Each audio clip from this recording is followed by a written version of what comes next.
मुझे मगध का उत्तराधिकारी नियुक्त कर दीजिए। क्या? अशोक, आचार्य चाणक्य के हत्यारों तक पहुंचने का पहला सूत्र कदाचित हमें प्राप्त होने वाला है। 10 सहस्त्रपण के पारितोषिक का प्रभाव। निसंदेह एक नागरिक द्वारा हम ऐसे लोहार तक पहुंचने में सफल हो पाए जो धन के लोभ में आकर किसी को भी शस्त्र दे देता है।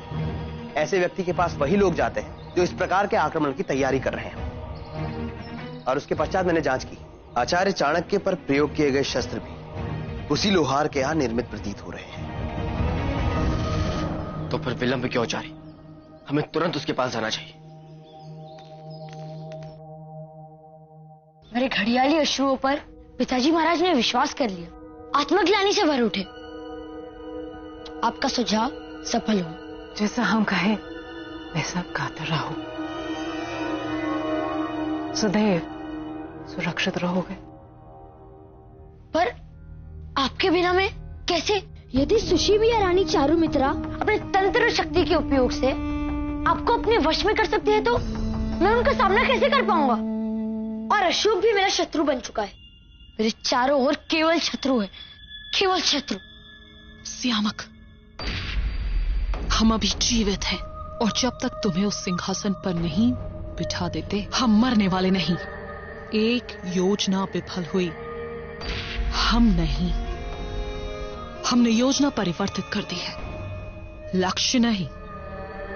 हमारी बात सुनो। यूनान लौटने से पूर्व हमारे पिता हजारों यूनानी सैनिक मगध की सीमा के समीप छोड़ देंगे।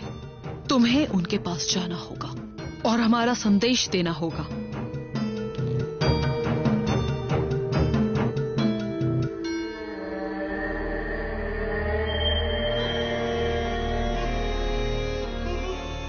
और ये तुम अकेले करोगे।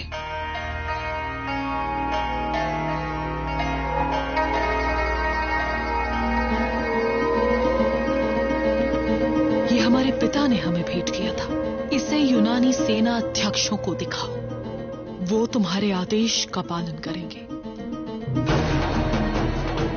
और इसे देखते ही हमारे पिता सुनिश्चित करेंगे कि वो अपनी पुत्री के अपमान का प्रतिशोध अवश्य ले।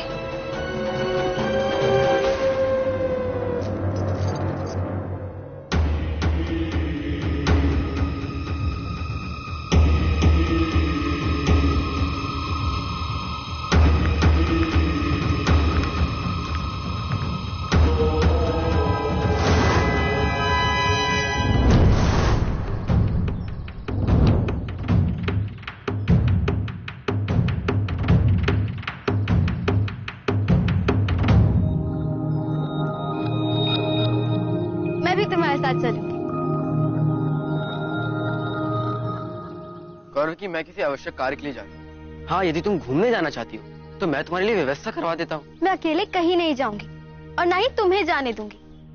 वैसे भी तुम्हारी माता ने मुझसे आज ही कहा है कि मैं सदैव तुम्हारे। हाँ, माँ ने क्या कहा है मुझे ज्ञात है, पर मैं एक राजकीय कार्य के लिए जा रहा हूँ। यदि तुम मुझे साथ लेके जाओगे तो फिर मैं तुम्हारे कार्य में बाधा नहीं बनूंगी। गौरव की तो फिर तुम भी नहीं जाओगे। जब तक तुम कार्य करोगे तो मैं भी इधर उधर तुम्हारे नगर की सुंदरता देख लूंगी। सम्राट के अतिथि के लिए तुम इतना भी नहीं करोगे। नारी से तर्क वितर्क में जीतने का विचार त्याग दो अशोक। सत्य कह रहे हैं आचार्य। वैसे भी स्त्री एक बार संकल्प ले लेती है तो उसे कौन रोक सकता है।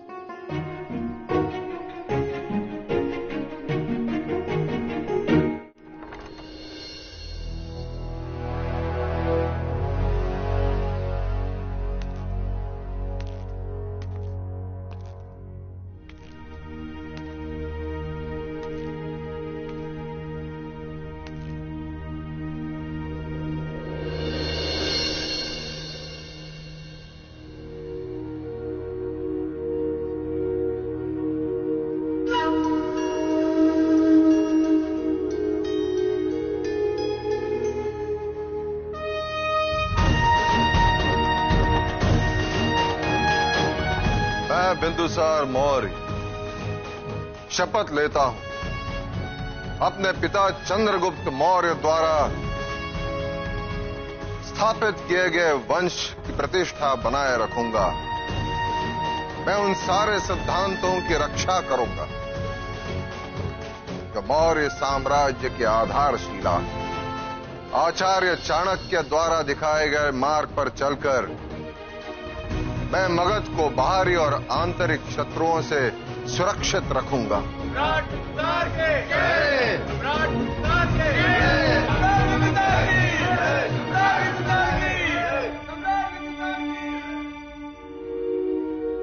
आपने अपने महान व्यक्तित्व से मौर्य वंश के शासन का प्रसार करने, उसे सशक्त बनाने में अपना बहुमूल्य योगदान दिया है।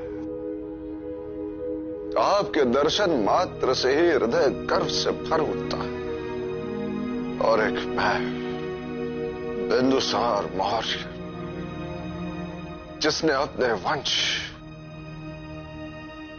अपने साम्राज्य को लज्जित कर दिया,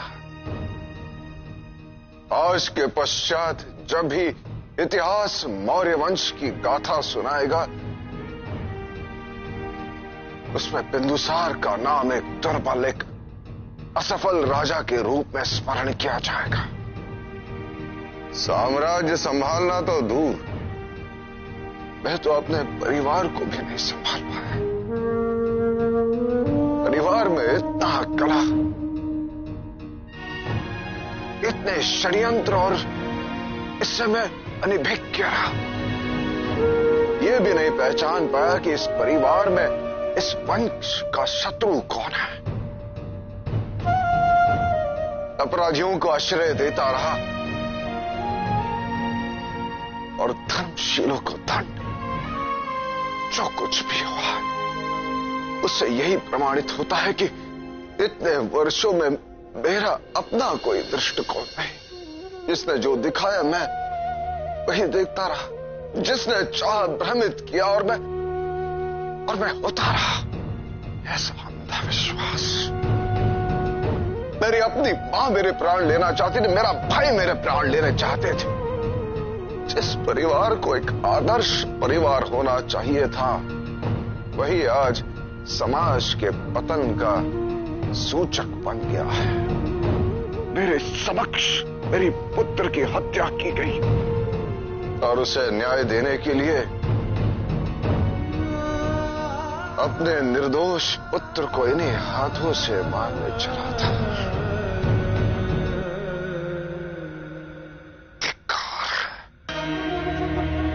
मैं एक असफल पुत्र, शिष्य, पति, पिता और राजा सिद्ध हो चुका हूं। मैं अपने वंश की प्रतिष्ठा पर एक कलंक बन चुका हूं। पता नहीं मैंने जो अनुचित किया है उसे उचित में परिवर्तन कर भी पाऊंगा या नहीं, क्योंकि मुझे तो अभी भी यह ज्ञात नहीं कि मैंने क्या अनुचित किया है।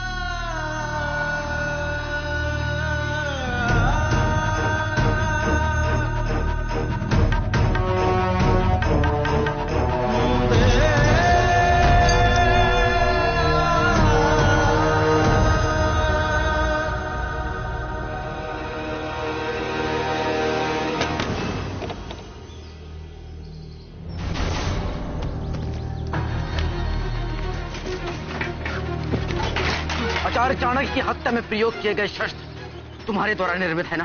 बोलो, बोलो। देख, पहचानते हो इसे?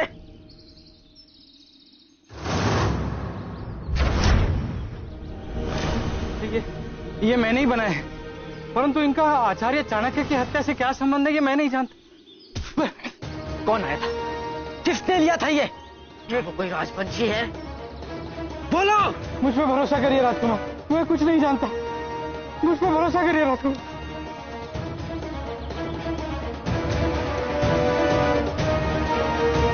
अशोक,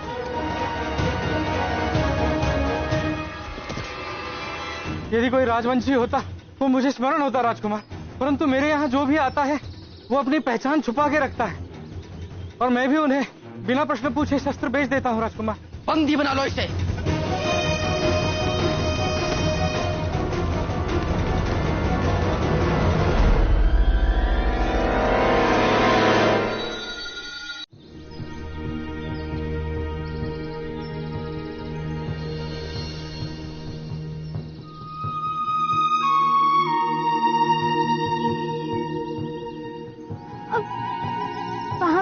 रहा है, देख के ही चलेंगे। नहीं, पर्यटन के उद्देश्य से तुम आई, मैं नहीं।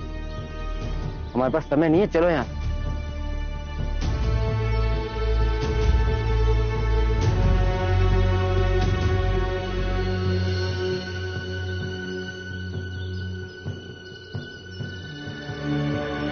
चले?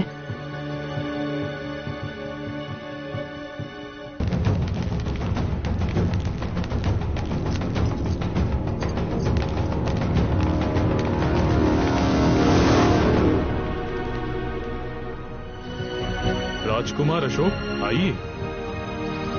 यहाँ पर क्या है?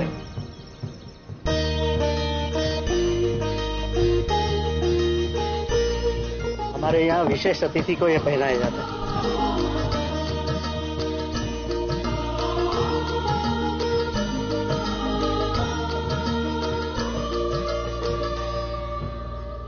सम्राट अस्वस्थ है, इसे मृत्युशैया पर है।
मन व्याकुल क्यों है?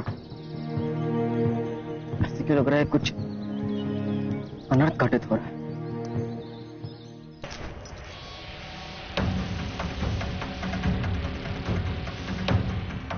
सम्राट, क्या हो गया आपको?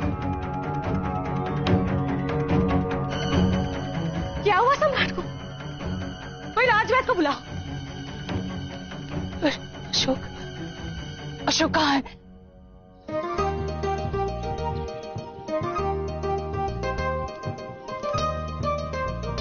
क्या हुआ? कोई समस्या?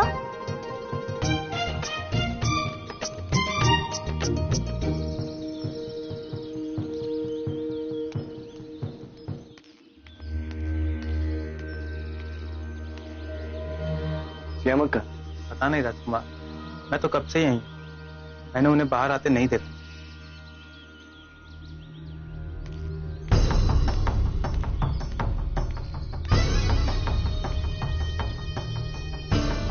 श्यामक बिना किसी को बताए कहाँ जा सकता है?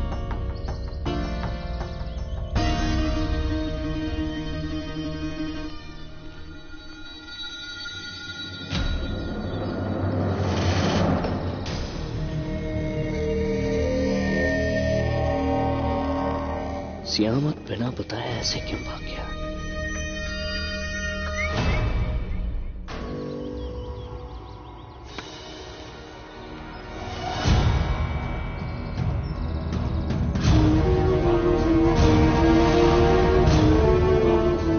कौन हो तुम? मैं सेल्यूटोस्पिकेटर का पर पौत्र हूं।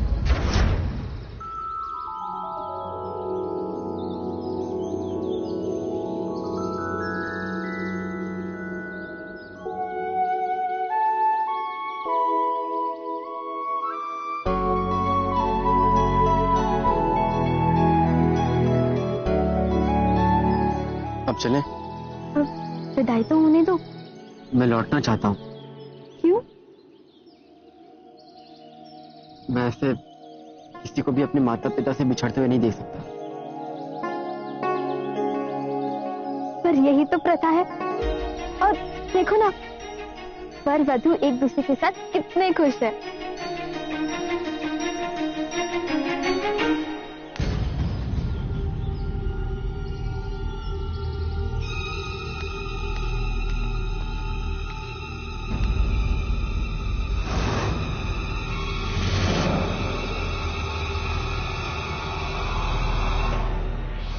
मैं नहीं जाऊंगी। अरे आएगी कैसे नहीं, तुझे चलना ही पड़ेगा।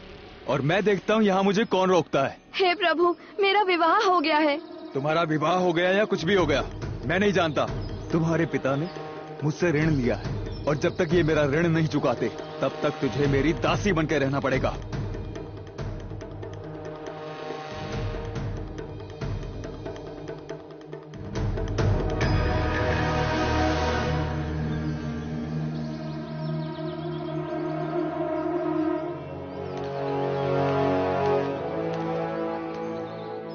कितना ऋण चुकाना है? 25 पण मूल लिया गया था मुझसे, प्रत्येक वर्ष 5 पण का ब्याज, तो 20 साल का हो गया 100 पण ब्याज। 25 और 100 125। उसके बाद मुद्रा स्थिति और महंगाई सब जोड़ जोड़ के समझ लीजिए 1000 पण। अच्छा ये बताइए, इनका परिवार आपकी सेवा कब से करे? मेरे दादा ने पिछले 10 वर्ष से इनके लिए कार्य किया और मेरे पिता ने 20 वर्ष, और मैं 8 वर्ष की आयु से इनके लिए काम कर रही हूँ। 10 वर्ष हो गए हैं। अर्थात 40 वर्ष। 25 पण चुकाने के लिए इनका परिवार 40 वर्षों से बिना पारिश्रमिक कार्य करते आ रहा है। अभी इसके लिए महाशय, अब आप इनके ऋणी हो गए। मैं कैसे? जो आप करते आ रहे हैं वो शोषण है। इतने वर्षों से अनैतिक, अनुचित रूप से ब्याज इत्यादि जोड़ जोड़ इनके परिवार का ऋण कभी पूरा होने ही नहीं था। हाथ मात्र 25 पण देकर आपने पिछले 40 वर्ष इनके परिवार से बिना पारिश्रमिक के कार्य करवाए, और यह अन्याय है। मैं मगध का युवराज अशोक मौर्य अपने अधिकारों का प्रयोग करते हुए अभी इसी क्षण इस कन्या को तुम्हारे दासी के दायित्व से मुक्त करता। ये कन्या स्वतंत्र है। लेकिन ये तो अन्याय है। ये तो न्याय कर रहा हूं।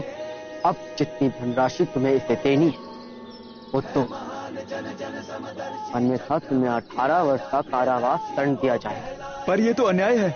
आप तो अभी अभी नए युवराज नियुक्त हुए हैं, आपको प्रशासन इत्यादि के बारे में ज्यादा जानकारी नहीं है। एक बार आप सम्राट से परामर्श कर लीजिए। मैं पिताजी से इसके बारे में बात कर, और मुझे विश्वास है कि पिताजी और मेरे विचार भिन्न नहीं हैं।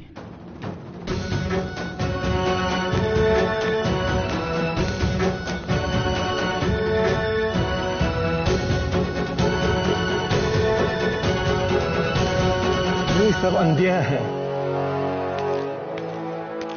वर्षों से हमारा शोषण होता आ रहा है युवराज, अब आप ही हमें इस अन्यायपूर्ण प्रथा से मुक्ति दिलाइए। मेरा पुत्र 5 वर्ष का भी नहीं हुआ था और एक व्यापारी ने उसे अपना दास बना लिया। युवराज, मेरे पिता ने भी ऋण लिया था एक धनी व्यक्ति से, और उसे चुकाने के लिए उन्हें उसका दास बनना पड़ा, और 11 वर्षों तक मैंने अपने पिता का मुख भी नहीं देखा। हम सब पीढ़ियों से इस दास प्रथा को सहते आ रहे हैं, क्योंकि हमारा साथ देने वाला कोई नहीं था। आज पहली बार आपने हमारे मन में आशा जगाई है। एक को तो मुक्ति दिला दी तुम, पर बाकी सबको छुड़ाने के लिए तुम्हें सम्राट से ही बात करनी होगी।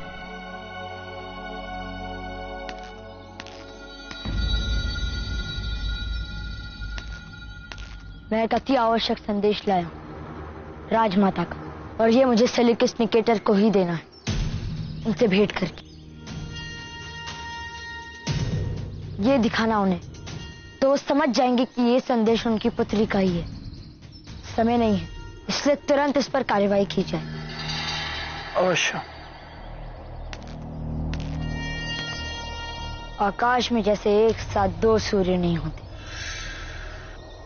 वैसे ही पृथ्वी में 2 स्वामी नहीं। अब यूनानी सेना को मगध के लिए प्रस्थान करना ही होगा। अब तो या अशोक बचेगा या मैं।